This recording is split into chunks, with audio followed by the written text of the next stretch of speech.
People think money came first. They are wrong. Long before the first coin was struck, long before banks, before paper money, before gold became wealth, I was already recording debt. 5,000 years have passed, yet the promises carved into my surface still shape the world you live in today. Welcome back to FinClair. Today, we're unlocking one of the oldest galleries in the Museum of Money. At first glance, this looks like nothing more than a small piece of dried clay. But don't let its appearance fool you. This ancient tablet witnessed the birth of something that still affects billions of people today. Loans, credit, mortgages, even the money in your bank account. Their story begins here. Tonight, this silent witness from ancient Mesopotamia has agreed to tell us how debt was born. You may be wondering, how can debt exist before money? The answer is surprisingly simple. Long before people carried coins in their pockets, they trusted one another with something even more valuable: a promise. A farmer borrowed barley from his neighbor before the harvest. A merchant received silver to finance a journey he hoped would bring profit. A family borrowed grain to survive a difficult season. None of these exchanges required coins. They required trust. But trust alone has a weakness. Memories fade. Promises are forgotten. Arguments begin. That is when people turned to me. They pressed small reed tools into wet clay, recording names, quantities, deadlines, and witnesses. I became something no human memory could ever be: a permanent record. Long before contracts were signed on paper, I was already protecting agreements between strangers. Do not mistake me for an ordinary receipt. I was something far more important. In my world, a promise carved into clay could feed a family, finance a trading expedition, or save an entire harvest. Kings trusted me.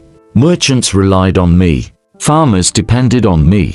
Sometimes, I carried debts that would not be repaid for months or even years.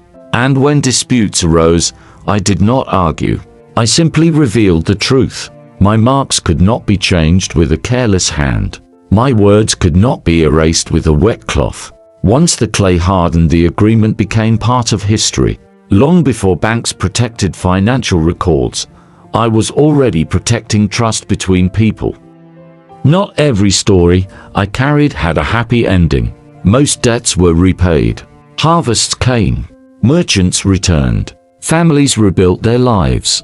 But sometimes the crops failed. Rivers flooded. Trade caravans never came home. And a promise that once offered hope became a burden impossible to carry. Some people lost their land.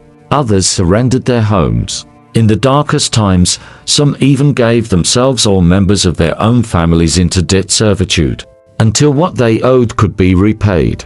Debt was never just about numbers. It had the power to change lives. Entire communities could suffer when too many promises became impossible to keep. That is why rulers eventually faced a difficult question: should every debt last forever?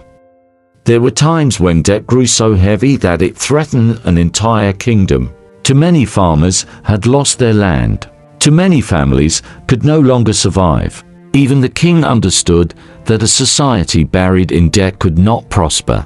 So something remarkable happened. From time to time, rulers declared a clean slate. Certain debts were cancelled. People were released from debt servitude. Families returned home. Fields were cultivated again. Trade began to recover. It was not an act of generosity alone. It was a way to restore stability.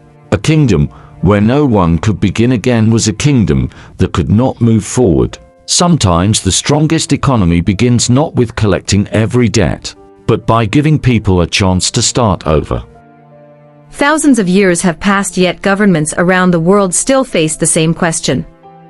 How much debt can a society carry before it begins to break?